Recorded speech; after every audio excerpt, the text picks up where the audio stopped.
여러분 안녕하세요. 자, 이번 시간에 지난 시간에 이어서 협업 리딩 클래스 시안에서 이번에 프로젝트 그룹은 이 범죄 예방 프로젝트 그룹에 대한 내용을 같이 한번 살펴보도록 하겠습니다. 범죄 예방 프로젝트에서는 크게 세 가지 주제를 가지고 있는데요. 우리 주변에 있는 다양한 범죄들 중에서 보이스피싱이나 그리고 가스라이팅 그리고 아동학대 등에 대해서 이 다양한 전공의 학생들이 관심을 가지고 프로젝트를 진행을 했습니다. 먼저 첫 번째 보이스피싱에 대해서 한번 같이 살펴보도록 하겠습니다. 최근에 이 보이스피싱과 관련돼서 뭐 여러분들은 뭐 직접 전화를 받아본 사람들도 있겠고요. 또 각각의 뭐 주변의 뉴스라든가 뭐 이 주변 사람들 중에서 전해 들은 이야기로 최근에 보이스피싱에 대한 기법이 점점 교묘화되고 점점 지능화되고 있기 때문에 이에 대한 경각심을 나타낼 수 있는, 그래서 이 보이스피싱을 예방할 수 있는 프로젝트를 진행을 하고 있습니다. 이 프로젝트는 이 계획서에서 애초에 준비했었던 대로 카드 뉴스로 1차적으로 진행을 하고 있는데요. 관련돼서 보이스피싱과 관련되어 있는 기초 자료조사를 하고 기초 자료조사를 바탕으로 해서 구체적인 사례 또 뭐 음성 뭐 이런 것 등을 활용을 할 계획입니다. 뭐 기본적으로 보이스피싱이 어떠한 내용인지, 어떠한 특징들이 있는지, 어떠한 유형들이 있는지, 그리고 이에 대한 예방책이라든가 혹시라도 보이스피싱을 당했다 그러면 어떻게 대처해야 되는 이러한 구체적인 내용들을 모두 다 자료조사 과정에서 준비를 했고요. 이러한 자료조사를 바탕으로 해서 실제 사례에 이뭐 전화통화뿐만이 아니라 이번에는 어플리케이션을 통해서 챗봇을 통해서 또 개인의 개인정보 도용 등의 다양한 형태로 이 우리 주변에 그동안 사회적으로 이슈화 됐었던 이러한 내용들을 소개하면서 이 보이스피싱에 대한 경각심을 잘 알려주고 있습니다. 특히 여러분들 아마 뉴스에서 보셨겠습니다만은 이 김민수 검사를 사칭한 사건, 이러한 사건 같은 경우에 대표적으로 큰 피해가 있었던 사례를 이야기하기도 했고요. 또 실제 우리 주변에 있었던 사례 중에서 우리 이 프로젝트를 진행하고 있는 팀원 중에서 보이스피싱을 당할 뻔했었던 이러한 사례에 대해서 보이스피싱과 관련되어 있는 직접 경험담을 바탕으로 해서 이 프로젝트에 함께 사례를 소개하기도 했습니다. 결국 이러한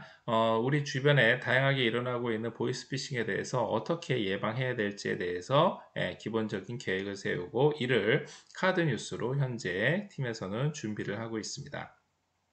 프로젝트를 진행을 하면서 역시 가장 우리가 준비하는데 가장 그 어려운 것 중에 하나는 결국 이러한 프로젝트를 진행할 때 이 자료조사와 관련된 내용입니다. 이 팀은 실제로 프로젝트를 하면서 각각의 역할들을 나눠서 프로젝트 자료조사를 하고 있는 이 각각의 역할에서 자료조사, 또 이 카드 뉴스를 제작, 뭐 이러한 실제 경험담을 정리, 이렇게 다양한 역할들을 서로 협업을 통해서 하고 있고요. 또 프로젝트를 통해서 궁극적으로 우리가 지향하는 바, 결국 나와 우리 주변의 이웃의 안전을 위해서 도모하는 데 있어서 이 프로젝트가 가지고 있는 사회적 의의는 당연히 크다고 할 수 있고 우리 수업에 부합된다라고 볼 수 있습니다. 특히 최근에 이러한 구체적인 사례 또 직접적인 경험 이런 것들은 실제 우리 주변에 야야 누구가 이런 게 당했대, 야 뭐 내 친구가 당했대, 이러한 입소문 자체로 많은 사람들한테 그냥 스쳐 지나가는 뉴스 보도보다는 훨씬 더 큰 영향력을 끼치고 있습니다. 따라서 결국 이러한 프로젝트를 진행을 하면서 나와 내 주변의 안전에 대해서 직접적인 이 경험을 공유를 하면서 주변 사람들한테 안전에 대해서 한 번 더 생각할 수 있는 기회를 준다라는 것은 어떻게 보면 우리 주변에 아주 큰 기여를 하고 있는 걸로 생각이 됩니다. 즉 최근에 유행하고 있는 이러한 트렌드들을 잘 우리가 숙지를 하고 여기에 침착하게 대응을 한다면, 그래서 조금만 관심을 기울이면은 보이스피싱을 예방할 수 있다라는 이러한 프로젝트의 방향을 가지고 지금 준비를 하고 있기 때문에 최종적으로 카드뉴스가 제작이 되고 이를 SNS를 통해서 많은 사람들이 공유를 하고 이를 같이 사람들한테 알린다 그러면은 분명히 선의의 피해자들을 사전에 예방을 하고 우리 사회에 나와 우리 주변에 분명히 도움이 될 수 있는 그러한 프로젝트라고 생각이 됩니다. 두 번째로 같이 살펴볼 프로젝트는요, 바로 가스라이팅과 관련되어 있는 내용입니다. 이 가스라이팅은요, 여러분들이 아마 주변에 들어본 친구들도 있겠고, 가스라이팅 처음 듣는 친구들도 있을 겁니다. 자, 그런데 이 가스라이팅이라는 거는 사실 우리 주변에 뭐 흔하게 일어나는 일은 아니었지만 최근에 어떤 특정 연예인한테 있었던 사례라든가 아니면은 사회적으로 이슈화 됐었던 아주 유명인의 이런 가스라이팅과 관련되어 있는 내용들이 아마 여러분들이 직접 매체에서 접해본 친구들 같은 경우에는 이게 도대체 어떤 내용이기에 이렇게 이 피해자들이 발생하는가라고 관심을 가질 수가 있습니다. 그래서 가스라이팅이라는 우리가 처음 접해보는 친구들도 있을 수 있으니까 처음 접해보는 이러한 범죄 피해에 대해서 이 가스라이팅의 개념서부터 설명을 하고 이를 통해서 우리가 그동안 정말로 저런 사람은 심리적으로 지배를 당하고 있는 것 같은데 라고 이 막연하게 알고 있던 내용을 정확하게 어떠한 작용에 의해서 이러한 피해가 발생하는지를 정확하게 명시를 해주고 있습니다. 가스라이팅이라고 하면은 이러한 다양한 이 타인의 심리나 상황을 교묘하게 조작을 해서 이성적인 자기 통제를 하는 게 아니라 정신적인 학대로 그 사람에게 어떤 심리적 지배를 하는 내용이고요. 이는 영화 가스등이라는 거에서 남녀 주인공의 이러한 심리적인 억압 관계 그리고 심리적인 통제 관계를 바탕으로 해서 대표적으로 이 용어가 발생을 하게 됐습니다. 가스라이팅의 직접적인 당사자인 가해자와 피해자에 대해서 어떠한 단계를 통해서 그래서 이러한 관계 형성이라든가 기억의 왜곡이라든가 아니면은 미니마이징이라든가 무시 단계라든가 이런 거를 통해서 결국은 이 점점 심리적인 지배권을 점점 확대해 나가는 이러한 과정을 구체적인 사례나 구체적인 대사를 가지고 이야기를 하고 있는데 다 여러분들이 주변에서 들어봤을 만한 그래서 내가 그 사람한테 가스라이팅 당하는 게 아니지 라고 생각할 수도 있지만 분명히 심리적으로 의존적으로 있다라고 생각을 하면은 혹시라도 자기 주변을 한번 되돌아볼 수 있는 이러한 가해자의 행동 단계를 이야기해 주고 있습니다. 마찬가지로 피해자의 행동 단계도 같이 이야기를 해서 우리가 심리적으로 누구한테 지배당하거나 조종당하지 않는 이러한 이 주의점을 이렇게 경각심 있게 같이 소개를 해주고 있습니다. 이를 통해서 직접적으로 가스라이팅 자기 진단을 통해서 이 각각의 체크리스트를 가지고 이게 친구 관계에서 또 때로는 뭐 연인 관계에서 아니면 사제 관계에서 일어날 수 있는 이러한 일에 대해서 같이 한번 체킹을 해보기도 하고요. 실제 가스라이팅에 의한 친구 관계에 의한 이 살인 사건에 대해서도 같이 사건을 사건 사례를 자료조사 과정에서 함께 조사하기도 했습니다. 또 이와 유사한 걸로 뭐 가정이나 직장이나 또 내 친척 관계라든가 친지 관계라든가 친구 이렇게 다양한 곳에서 일어날 수 있기 때문에 이러한 가스라이팅의 심각성에 대해서 이야기를 하고 이를 바탕으로 해서 가스라이팅에 대한 구체적인 대처 방법, 대응 방법 그리고 가스라이팅에 대응을 하는 이 과정에서 앞에 체크리스트를 바탕으로 해서 정말 가스라이팅이 주변에서 발생할 수 있는 케이스가 어떤 것들이 있는지에 대한 구체적인 사례 그래서 부부 사이에서 일어날 수 있는 가스라이팅 사례라든가 또 친구들 사이에서 일어날 수 있는 가스라이팅 사례라든가 또 부모 자식 간에 일어날 수 있는 가스라이팅 사례라든가 다양한 사례들을 함께 소개를 하면서 우리 주변에서 가스라이팅과 관련되어 있는 사회적인 문제에 대해서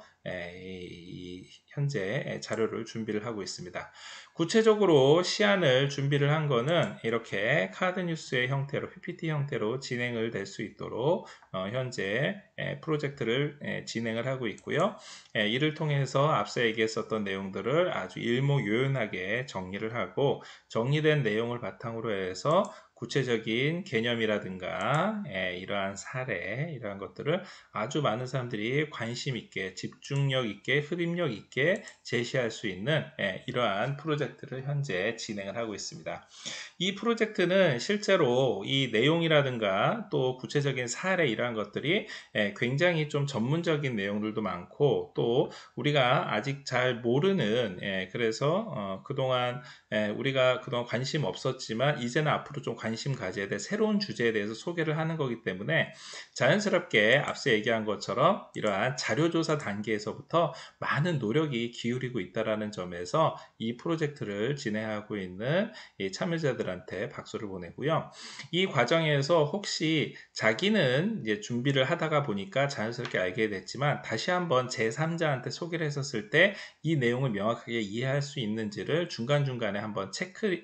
스스로의 이 프로젝트에 대해서 스스로 한번 체킹해 볼 수 있는 이러한 기회를 가질 것을 추천하는 바입니다. 왜냐하면은 실제로 하나의 주제에 대해서 우리가 이러한 자료를 준비를 하고 또 프로젝트를 진행을 하고 파워포인트라든가 카드뉴스라든가 아니면 더 나가서 논문 자료라든가 이런 걸 준비를 하다 보면은 이미 본인은 뭐 며칠 전서, 몇 주 전서부터 이러한 것들을 준비를 해왔기 때문에 이미 내용을 다 알고 있는 그러한 상황이지만 실제 제3자가 갑자기 이 내용을 봤었을 때는 짧은 시간 내에 집중력 있게 이 내용을 볼 수 있는지 또 그 단계에서 혹시 중간에 생략된 거는 없는지에 대해서 한번 자기 점검을 해볼 필요가 있습니다. 그런 면에서 이렇게 방대한 양을 준비를 하고 또 전문적인 내용을 준비하는 그러한 다른 프로젝트나 프로젝트 그룹에서는 이 프로젝트를 진행하는 데 있어서 제3자가 이거를 본다 그러면은 정말로 이거를 잘 이해할 수 있을지 이 내용에 대해서 처음부터 계속해서 이 관심도를 유지할 수 있을지에 대해서 같이 한번 생각해 봐야 되겠고 그러다 보면은 결국 굉장히 방대한 내용을 함께 실다 보면은 아무래도 나중에 가면은 집중력이 흐려진다라든가 처음 이 접하게 된 이 콘텐츠에 대해서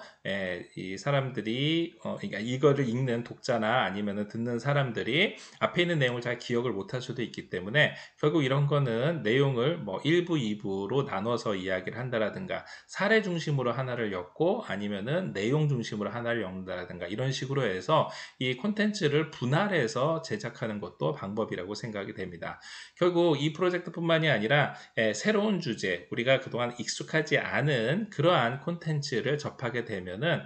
사람들이 피로감을 갖지 않게 내용이나 분량이나 이러한 것들을 주제별로 또는 분량별로 구분을 해서 제공해 주는 것도 이 많은 사람들의 관심을 뭐 1부, 2부, 3부 이런 식으로 나눌 수가 있으니까요. 충분히 프로젝트를 좀 더 많은 사람들한테 효과적으로 전달할 수 있는 이러한 이 방법도 추천해 드립니다.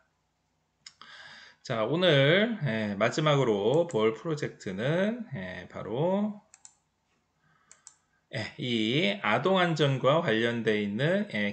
활동입니다. 이 아동안전과 관련돼서는 실제 아동학대 예방과 관련되어 있는 카드뉴스, PPT 등을 제작을 해서 아동학대에 대한 신체적, 성적, 심리적인 학대, 또 이 아동학대가 일종의 방치로 이루어질 수도 있는 거기 때문에 가장 대표적인 여러분들 잘 아시는 것처럼 이 정인이 사건을 포함한 대표적인 아동학대 사례들을 가지고 여기서 이야기를 하고 있습니다. 최근에는 이 아동학대에 대한 정의, 발생 과정, 사례 예방법 등등등 외에도 경찰의 활동이 과연 올바른지에 대한 이러한 관심도도 있기 때문에 관련돼 있는 프로젝트를 진행을 하면서 자연스럽게 이러한 내용들을 아마 조사를 하고 있을 걸로 생각이 됩니다. 뭐 대표적인 걸로 이러한 프로젝트를 진행하는 데 있어서 아마 대표적인 시안 내지는 참고 자료로 볼 수 있는 게 바로 아동학대와 관련되어 있는 프로젝트 PPT나 이러한 자료들인데요. 뭐 대표적인 게 최근에 경찰에서 새롭게 경찰 조직이라든가 뭐 자치경찰, 여러분들이 아마 뉴스를 많이 들어보셨을 건데, 최근에 아동이나 사회의 사회적 약자인 여성에 대해서 많은 사람들이 안전에 대해서 어떻게 인식하는지에 대한 배경 자료라든가, 또 더 나아가서 지역별로 얼마나 많은 사람들이 아동 안전과 관련돼서 관심을 가지고 있는지에 대해서 자료 분석을 하고, 특히 사회적 약자와 관련돼서 경찰이나 아니면은 우리 주변에서 사회복지기관이나 이런 데에서 좀 더 이 사회적 이슈화 되기 이전서부터 또 그 이후에 최근에는 지역사회 중심으로 해서 얼마나 많은 사람들이 관심을 가지고 있는지에 대해서 같이 이야기를 하는 게 이러한 내용을 설명하는 데 좋은 플롯이라고 생각이 됩니다. 특히 최근에는 이 아동학대와 관련돼서 사회적인 이슈에 대해서 과거에 하고는 좀 다르게 직접적인 경찰의 개입이 일어나고 있고, 이거에 대해서 가해자와 피해자를 분리함으로 해서 사후관리도 과거하고는 좀 다르게 아주 직접적으로 일어나고 있기 때문에 이러한 사회적인 변화에 대해서도 한번 관심을 가져볼 필요가 있고, 실제 우리 주변의 안전과 관련돼서 경찰과 관련돼서 키워드 분석을 해보는 이러한 접근 방법도 좋을 거라고 생각이 됩니다. 최근에 이 SNS 외에도 지역사회와 직접 의사소통을 통해서 많은 사람들이 자기 주변에 조금만 관심을 가진다면은 아파트 놀이터에서 놀고 있는, 또 학교 보안관이 등하교하는 어린이를 보고 난 다음에 철에 맞지 않는 뭐 한겨울인데도 반팔을 입고 다닌다라든가, 아파트 단지 내에서 혼자서 놀면서 집에 들어가기 싫어한다라든가, 이러한 것들을 직접 관찰했었던 사람들이 맘카페라든가 온라인 SNS 커뮤니티를 통해서 이러한 정보를 서로 교류를 하고 의사소통을 한다면 사전에 이 아동학대를 예방할 수 있을 거다라는 것도 이야기를 하고 있고요. 또 각 지자체 단위라든가 경찰서 단위에서 이야기를 하고 있는 아동학대와 관련되어 있는 각종 범죄 예방과 관련되어 있는 지표, 이러한 각종 이 제도화되어 있는 시스템 등의 아동학대와 관련되어 있는 내용들을 좀 더 강조해야 되는 이러한 사회적 분위기와 노력도 한번 같이 관심 있게 살펴볼 필요가 있습니다. 최근에는 도로교통과 관련돼서 여러분들이 아마 뭐 민식이법이라든가 이런 것들 잘 알고 계실 텐데, 사회적으로 봤었을 때 각 지역사회 내에서 안전과 관련되어 있는 다양한 이슈들이 최근에 이 많은 사람들이 관심을 가지고 있고, 또 뭐 대통령 선거를 포함을 해서 다양한 사회적인 변혁기에 있을 때마다 끊임없이 사회 문제화되고 있기 때문에 각 지역에서의 뭐 교통안전, 또 뭐 스토킹 범죄를 예방하는 여성 안전이라든가 이런 아동학대에 대한 안전에 대해서도 관심을 가져야지 된다라는 내용 같이 살펴보면 좋을 것 같고요. 더 나아가서 이 경찰이 최근에 아동 안전과 관련돼서 청렴도와 신뢰도를 많이 높이고 지역사회에 좀 더 관심을 가져야 된다라는 내용들, 이러한 내용들도 아마 시안을 준비하는 과정에서 자료로 함께 여러분들이 살펴보고, 또한 이러한 내용들을 같이 내용에 담을 수 있을 걸로 생각이 됩니다. 자, 오늘 여러분들 같이 살펴보셨던 내용들 중에서, 즉 지금까지 여러분들이 같이 살펴봤었던 내용들 중에서 우리 주변에서 흔하게 볼 수 있지만 그러면서도 나름대로 좀 전문적인 배경 지식과 관련되어 있는 최근 자료가 업데이트 돼야지만 이 프로젝트를 진행하는 데 있어서 좀 더 수월한, 그래서 자료조사 과정에서 많은 백데이터를 요구하고 있는 이러한 프로젝트들, 범죄 예방 프로젝트들을 한번 같이 살펴봤습니다. 보이스피싱 누구나 피해자가 될 수 있고 누구나 한 번쯤은 직간접적으로 경험을 해봤었던 이러한 내용들을 최근 트렌드에 맞춰서 최근에 새로운 형태의 보이스피싱이 우리 주변에 만연해 있고, 이러한 것들을 어떻게 예방해야 되는지 직접적인 사례를 포함을 해서 이야기를 해보고 있는 프로젝트도 있었고요. 또 우리가 그동안 잘 몰랐었던 가스라이팅이라는 주제에 대해서 굉장히 많은 다양한 전문적인 자료라든가 사례라든가 아니면은 이 프로젝트와 관련되어 있는 각종 이 전문적인 지식들, 논문 자료들, 기타 뉴스 자료들을 가지고 이렇게 준비했었던 이러한 프로젝트 그룹도 한번 같이 살펴봤습니다. 또한 또한 최근에 사회적 이슈화 됐었던 이 아동학대에 대해 가지고 최근에 이 아동학대와 관련되어 있는 각종 사회적인 관심이나 또 경찰뿐만이 아니라 사회복지기관 등 다양한 기관에서 아동학대에 대해서 많은 관심을 가지고 새롭게 노력하고 있다는 것에 대해서도 우리가 같이 살펴볼 수 있었는데요. 결국 우리가 이렇게 우리 주변에 조금만 관심을 가지고 많은 사람들한테 정보를 공유를 하고 나와 내 이웃의 안전을 위해서 서로 노력을 한다 그러면 결국 우리 사회에서 점점 범죄는 줄어들고 또 혹시 일어날 수 있는 내가 직접 접할 수 있는 범죄를 사전에 예방할 수 있는 그러한 면에서 이 협업 리더 클래스를 통해서 여러분들이 좀 더 우리 주변에 많은 사회적 약자 또는 정보 약자들한테 조금이나마 도움을 줄 수 있는 그러한 프로젝트가 되기를 기원합니다. 자, 오늘 프로젝트 시안 여러분들이 범죄 예방 프로젝트에 대해서 같이 한번 살펴보셨고요. 마지막 최종안 완성될 때까지 최선을 다해서 노력해 주시기를 부탁드리겠습니다. 자, 오늘 수업 이걸로 마치겠습니다. 수고하셨습니다.